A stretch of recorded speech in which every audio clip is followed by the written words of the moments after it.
Alright, so I'm going to show you this I'm working on. You've probably seen Mark working on the MC145170 PLL for a conversion possibly, but I'm having trouble getting it to work right. I made me a crack at it as well to see if we can actually get there in the end together, one way or another. I'm using a different approach. He's using Atmel, I'm using Arduino. So, and I've written this code basically from scratch. I've referenced Mark's code for how some particular ways some things work, but I didn't actually understand the code very well because it's not what I'm used to using.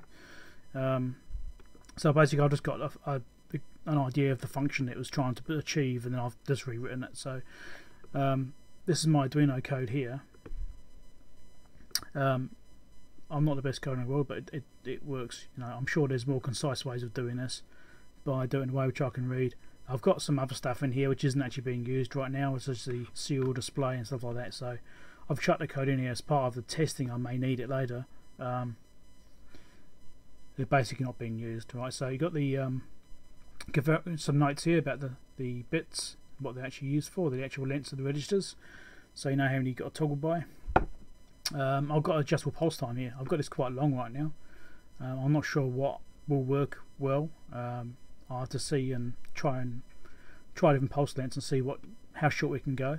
I just want to make sure it's got a nice long pulse length to make sure that the pulses are okay for the clock cycles and stuff like that. I've got this in here, these millis. I was going to use that for an encoder debouncing and velocity control, but I haven't written that yet because I want to get the PLL file checked out first and make sure it's actually okay.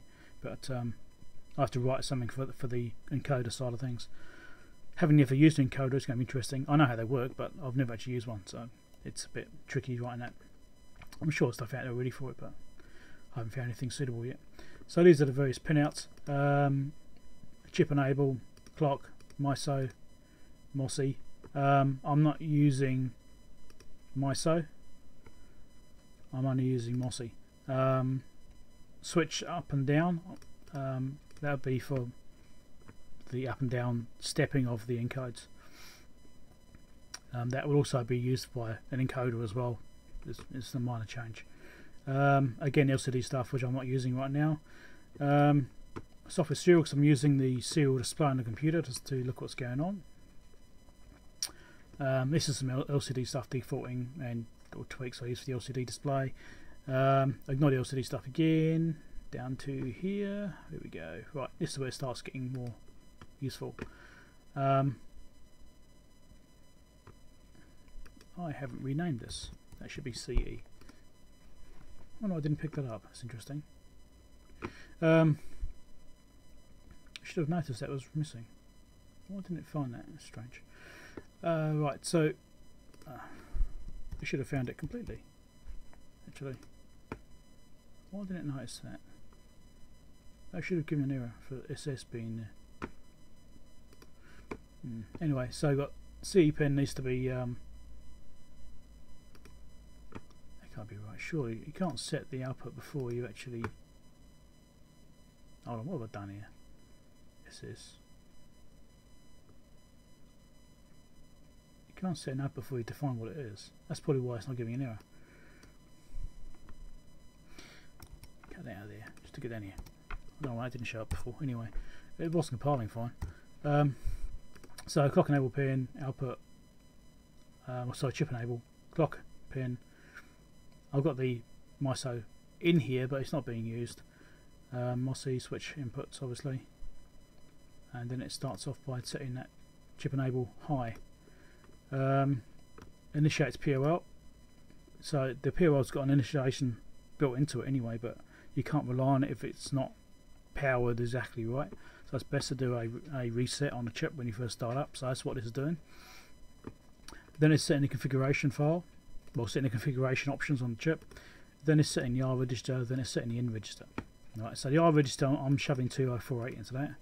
If I need to change it, I can just change it right here.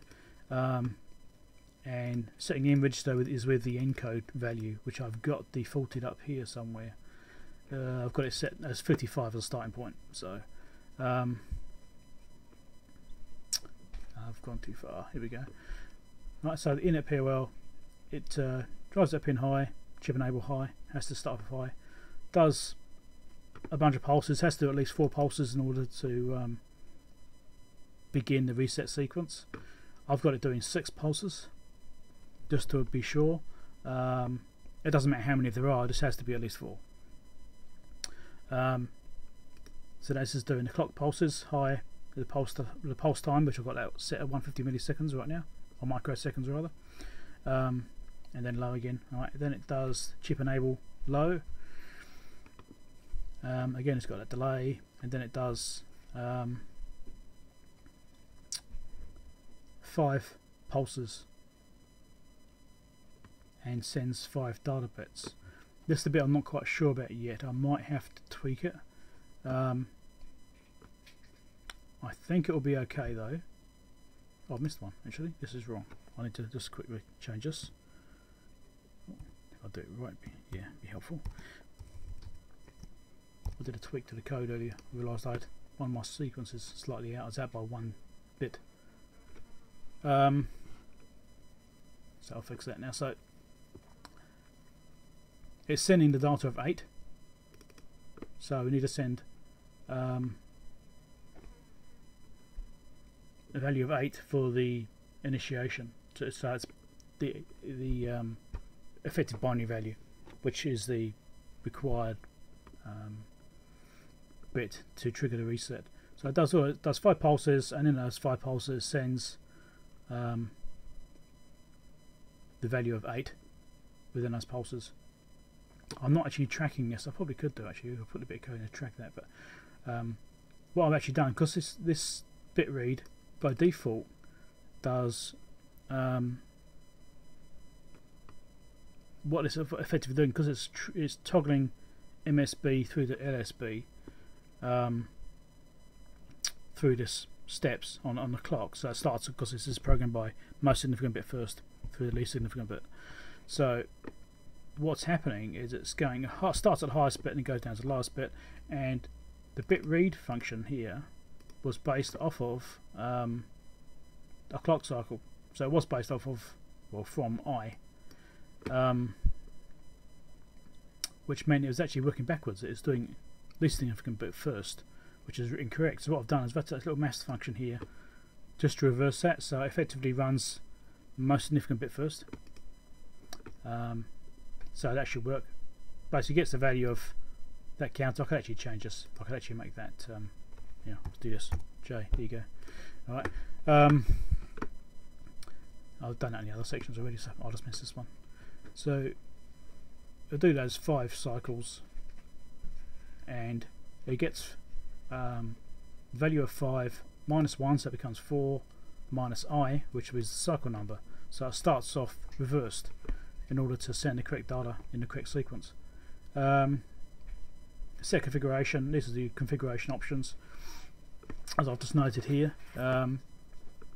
So what I've just put down here is just my note of what I want the configuration to be. That's the binary value. And so that's lock detector turned on. Should have something else to do as well. Might have to re-look at this, but that's lock detector on. C3 is on, which gives us the half-hour output from the reference. I was going to look at this one here actually. I think I have to change that bit too. That might be wrong.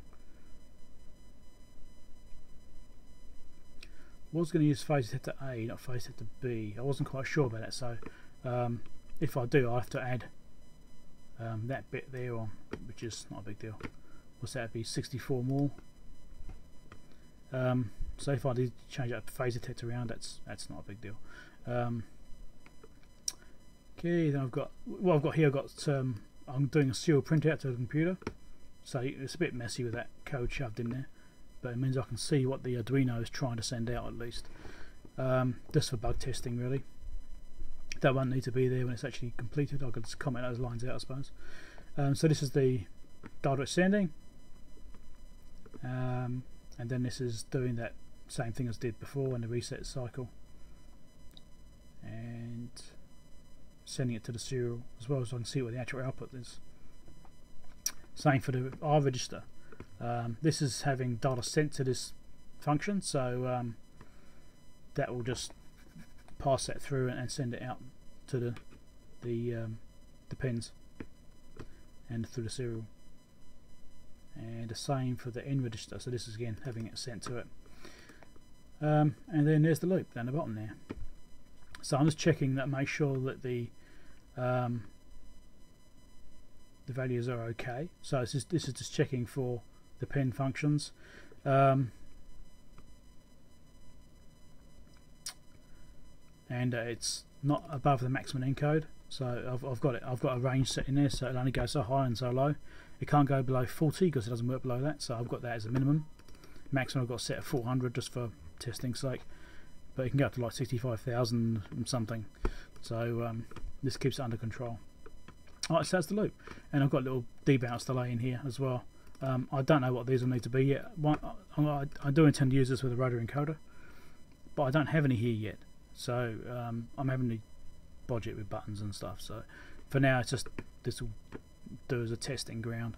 Alright, so that's the code. And here is the unit. It's just sitting there. I haven't actually got any inputs correctly tied, they're just floating. So any ambient noise is doing it. So I'll just do a reset. It's just let's just do a clear. Start this again. Reset the device. Alright, so it starts off here. Well, starts off there, sorry. Alright. So there's the config data of 40, and there's the binary code.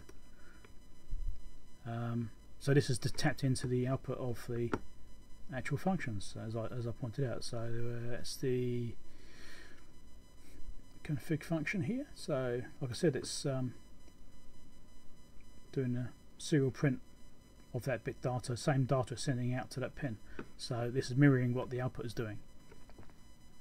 Alright, so it's sending 40 in binary, and then the R register sending 2048, which is what this is, and the N register sending 55, which is what this is. So yeah, that appears to be working correctly from what I can see. So if I come down here and touch a pin or something, try and trigger it, you can see it's jumping around. Right, that's just me touching the actual device. And you can see the encode here is changing, and the binary is also changing to match. So and they do match up. I did check it before, so it made sense. But yeah, so that's the Arduino side of it. I've just got it plugged into an Arduino Uno right now.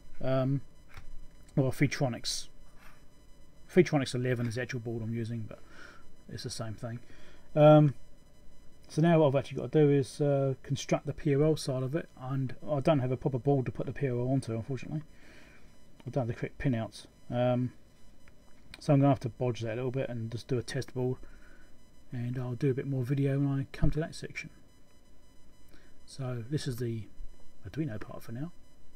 I'll carry on with the actual video on a video with a not screenshot thing. Yeah. Alright, so this is the data sheet for the MC145170. Well, the 2 version, which is actually an upgraded version. It's basically pin for pin again, identical and stuff like that. So this is the one I've got. SOX 16. And there's the pinout information, which is what I need to do next. So I'm actually only going to be using, well, I only plan to be using oscillator 1, pin 1, or oscillator in, reference out, clock, data in, enable, F in, lock detector, phase detector out, and obviously VDD and VSS. So that's what I'm planning to use. So I'm only using, you know, just over half the pins I expect. So I've got to wire this up, which is going to be a little bit interesting because I've got to do as is known, dead bug style, because I don't have a board. Anyway, we'll get to that in shortly. So that's that bit. I thought I'd show you that. Okay, so let's get started on this. Today's drink of choice, coffee. Yeah, I'm kind of thirsty. Actually, quite a bad weekend. Really had a migraine most of the weekend, which is rather inconvenient. Anyway, so here's the Arduino which I programmed. As you can see, it's the Freetronics 11, and this is the way I was triggering that pin. So I'll patch it in properly to here. I have to use some pull-ups and pull downs and stuff like that on it. So we'll deal with that after. This is the IC here on that board just there. As you can see, it's glued on upside down. So what I need to do here is run all the wires. So pin 1 is that top right pin. Pin 1's this end, so it must be top right.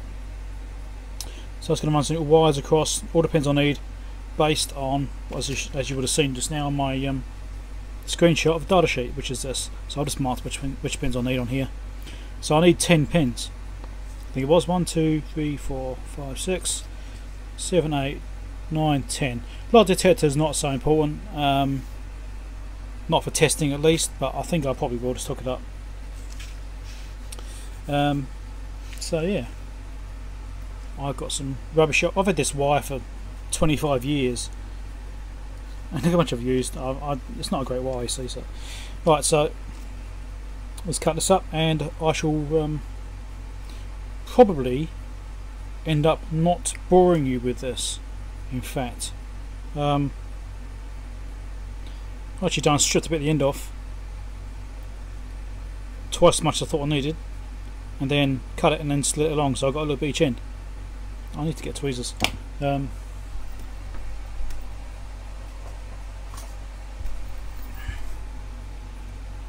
we go. Right, tweezers. So I'm going to do 10 bits of wire like that, so I can link from the pins onto the board. So make sure it's definitely long enough, and once I've done that, I'll solder those on and I'll come back. I don't want to bore you with all that detail. Once I get those hooked up, I can put some big jumper wires on and interface it to the Arduino and hook up my logic analyzer probably and see what's going on.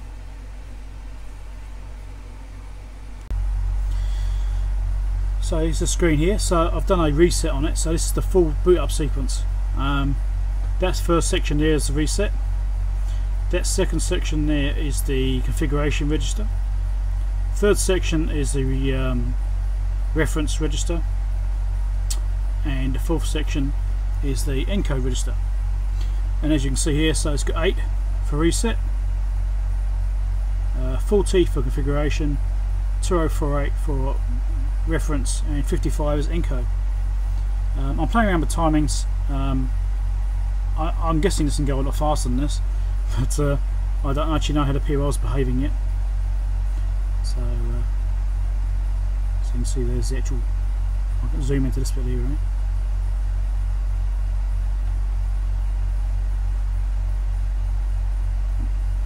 So there you go. So that's the reset sequence. So I've got 6 pulses there before it tries to do the reset, just as it's required. It says it needs at least 4, but I've got 6 there. And then it's doing 8-bit, 8 for the reset, apparently. So that's what it's supposed to require. Let's zoom over this way. The rest of it's here somewhere. There we go. And that's the configuration data. So let's just zoom out slightly. So there you go, it's doing 40. Right, so again it's MSB first, so it's 1, 2, 4, 8, 16, 32, 8 and 32, 40. So it is. Come over here. This one's a bit longer, so I'm not going to count that one out. That's 2048, which is just that 2048 bit, just that one. So and then there's the encode register. which is giving a code of 55. So yeah, that's all seems to be, at least the Arduino seems to be doing the right signals, and I mean the fact the scope is decoding correctly means it's probably, luckily, it's going to work. The only thing is whether the timers can actually be faster than that. They probably can. I'm not really too sure, but I'm going to show you what the timings are for each section. I think it's measuring things like nanoseconds. So if I zoom in a bit here,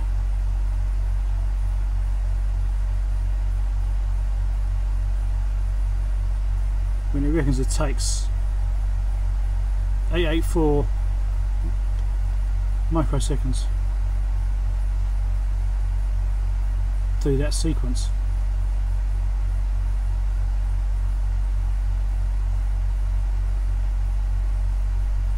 So thanks anyway. So I don't know, I'm not too sure what these timings are like. They might be wrong.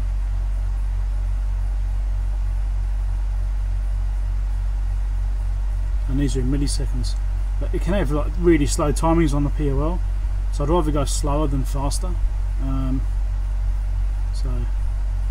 Right, so now I'm just going to push a button. Alright, there you go. Encode is now 54. Zoom into this.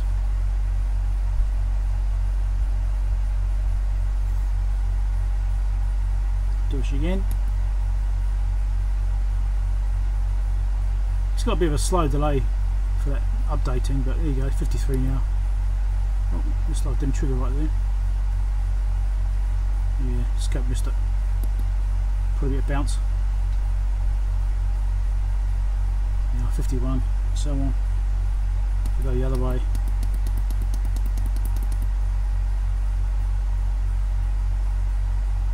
Wait for it to update. We'll get there eventually.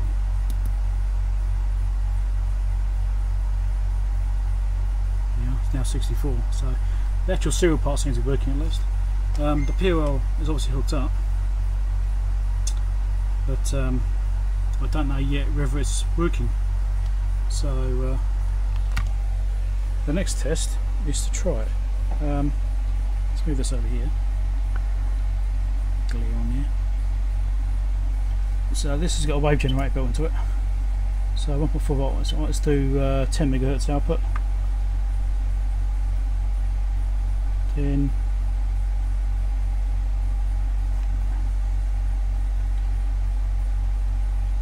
Just try and get exactly right. 10.2 megahertz.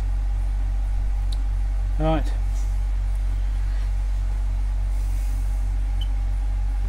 Should I get finer than that? I might be able to. Maybe not. Anyway, so that's now outputting 10 megahertz to the PLL. And if I turn on channel 1,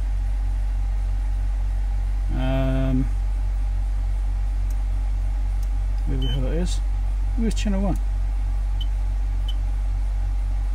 Channel 1 is not triggering. I'm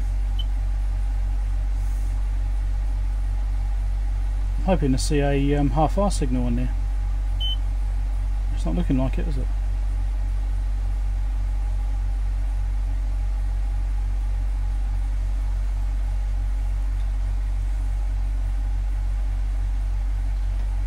I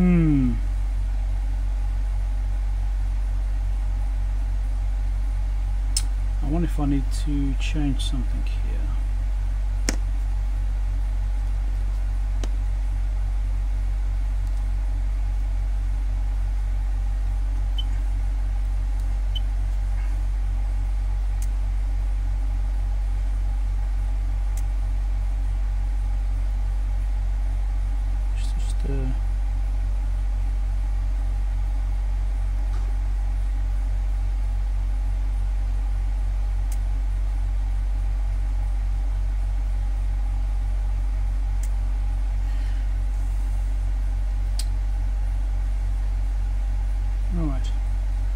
Doesn't appear to be giving a half-hour output.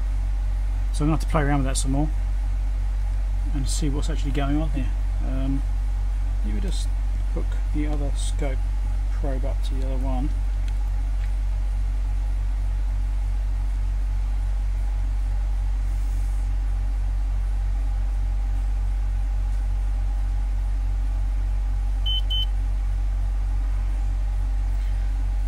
Triggering is not set to trigger to the right thing right now.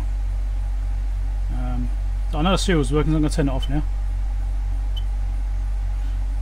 Okay, there we go.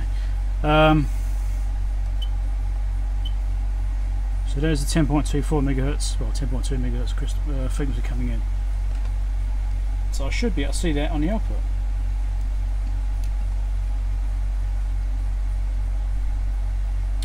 Interestingly, I'm not.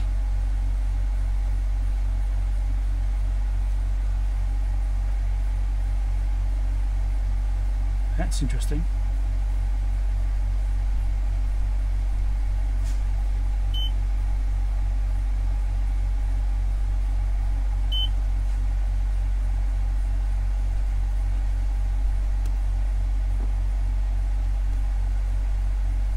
This is very interesting.